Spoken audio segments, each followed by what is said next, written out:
The profusion of profanity that seems to permeate our society may be most evident in the world of entertainment, particularly comedy.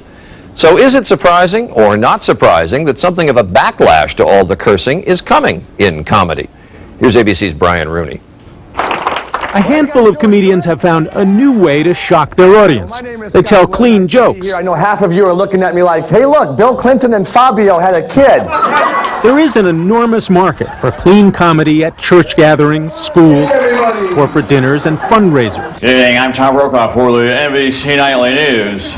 In the corporate world, people don't want a comedian to get up at the event and start getting dirty because, you know, someone's going to be offended and heads will roll. Please welcome Brad Stein. But clean comedy is also sneaking into the clubs where foul language and raunchy jokes are standard fare. Brad Stein bills himself as the rebel without a curse. No, the dolphins are getting caught in the tuna net. Dolphins are getting caught in the tuna nets. Yeah, what about the tuna getting caught in the tuna nets? Some clean comedians say dirty jokes have lost their surprise. And there's a growing number of people who would like to laugh without being offended. People like to come and see a good, funny show that's also wholesome. Some of our biggest draws are clean acts.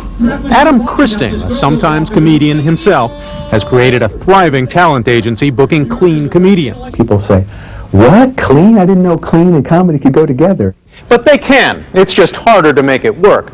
A clean comedian has to have material that's funny, as well as acceptable to his children and his grandmother. A lot of diets on the market, I've noticed that. That Slim Fast is delicious for washing down pie.